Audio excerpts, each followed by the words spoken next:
What's up everybody, Vlad here, and if you're new to the channel, here we talk about all things money, business, and real estate, and today we're talking about why you should be spending more money. Wait, are we really talking about that?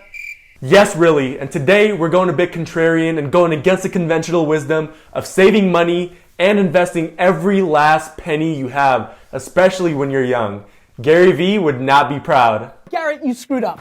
But the reason I'm bringing this up is because I actually read a book recently, and I'm so glad I read it so young because it has really changed my mindset and has really opened up my eyes to what my outlook on life is. The book is called Die with Zero by Bill Perkins, and it would be a slap in the face to conventional wisdom. Now, who is Bill Perkins? Bill Perkins is a hedge fund manager and a high-stakes poker player. He graduated from the University of Iowa with a degree in electrical engineering, got a start on Wall Street, and then moved to Houston, Texas, and amassed a huge fortune as an energies trader. He has managed multiple hedge funds and has perfected his trading acumen, but what's most impressive about him is this man's lifestyle. If you looked on his Instagram, you would think that he's some sort of guru. He has a jet-setting lifestyle, he's always in private jets, always traveling, and is always hanging out with his friend Dan Bilzerian, who's actually a very close friend of his. So what is so unconventional and revolutionary about this guy? Well, the concept is simple, and it goes with the title of the book, Dying with Zero. Literally dying without any money left over. Perkins has this very controversial philosophy of prioritizing life experiences over hyper-saving for retirement. For him, the major outlook throughout the book is to focus on life as a sum of your life experiences. And as you go through these experiences, you basically unlock a certain memory dividend for yourself that you can then go back to, and it's basically a gift that keeps on giving for you. And I think that concept's super interesting. He basically talks about how whenever you're younger and you have these experiences, you have these memories, you then relive these memories with your friends and family that experienced that particular memory with you.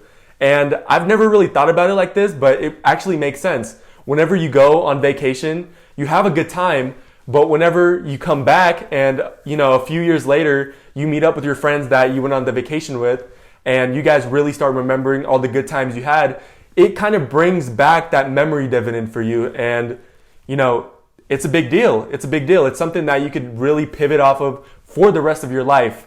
And I really love that concept. Now I know what you're saying. Hey, this guy's rich. He's a hedge fund manager. Of course he can afford this. Of course he could spend money and, live his life to the fullest. But really, this can be applied to anybody. And it's really evident through the book with two examples that he gives. The first example is himself. So in the beginning, whenever he first got his start on Wall Street, he was making like $19,000 a year, which is peanuts.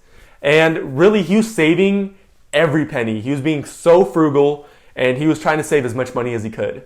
And one day, he was talking to his boss, and he tells him, hey, I'm making $19,000 a year, but I managed to save $1,000. I'm living so frugally.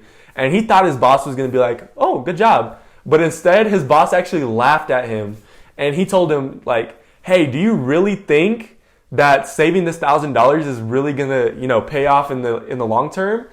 You're basically depriving yourself of experience right now, when in the future you're actually gonna be making a lot more money than you are right now. And that makes sense for a lot of us, because sometimes we feel like, hey, I'll do this in the future, but why not do it right now? You have this opportunity and you don't need to hyper save. The second example is an example I really like, and it was basically, a conversation between him and a friend, a coworker that he worked with at the time, and his friend was like, hey, I want to go backpacking Europe. And Perkins was like, yeah, I don't have money for that. I don't think I can afford it. And the friend was like, I can't afford it either, but I'm still going to do it. And the friend ultimately went. He went backpacking. He was sleeping in like motels. He was meeting new people. He traveled all throughout Europe. And when he came back, he told Perkins of these experiences and all that he really encountered and experienced throughout this journey.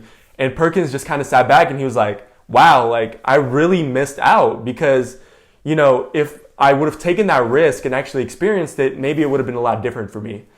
And, Perkins talks about how he didn't have that experience until he was 30. And that experience was a lot different than his friend's experience, because, at 30 years old, it's a lot different.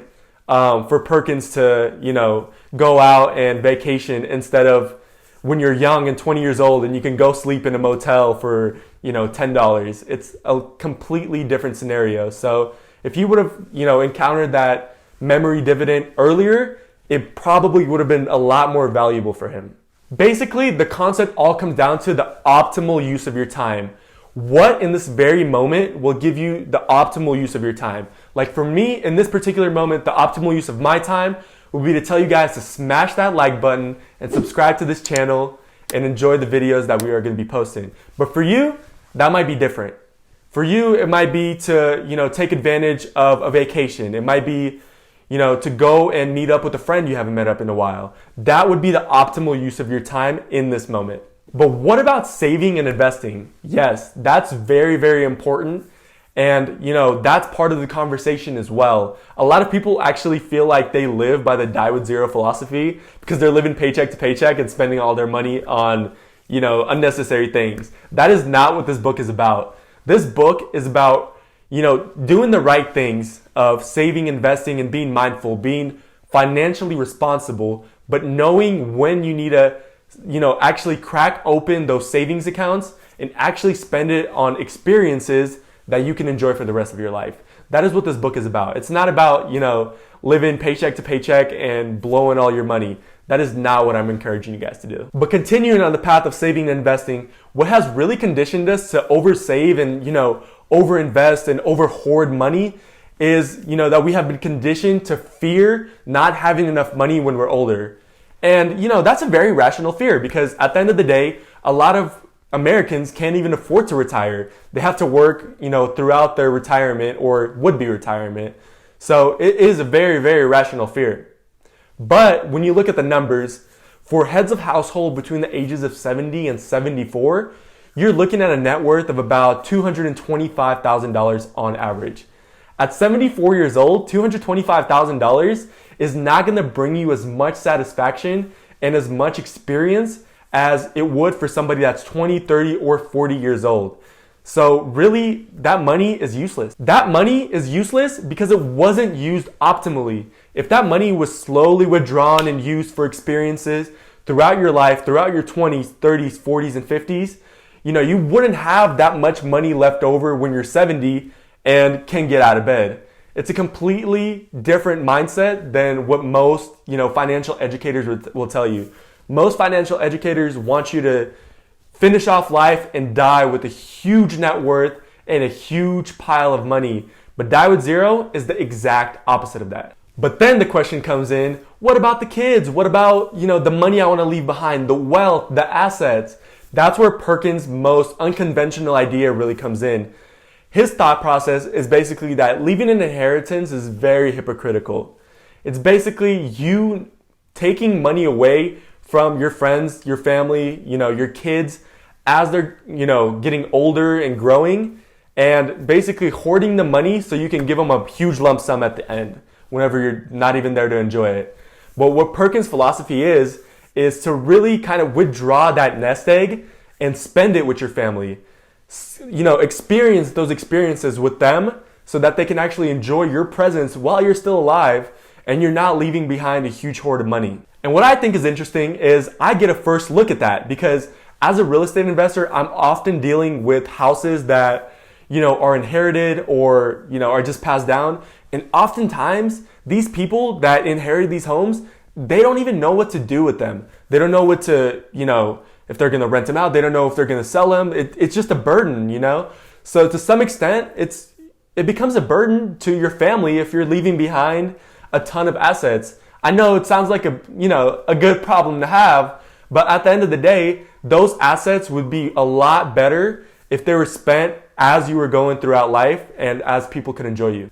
This book was super, super instrumental. I think it really has shifted my mindset more than any other book that I've read. And that's because a lot of other books, they have a very similar storyline, but with Perkins' book, it just kind of just veers off. And, it has its own thought process that, hey, we're not put on this earth in order to spend money and make money. We're put on this earth to have experiences, and money is a tool to have those experiences. At the end of your life, you're gonna, you're collecting experiences. That's what the game of life is. It's the collection of experiences that when you leave this world, you can hold on to as something that you actually did in your life.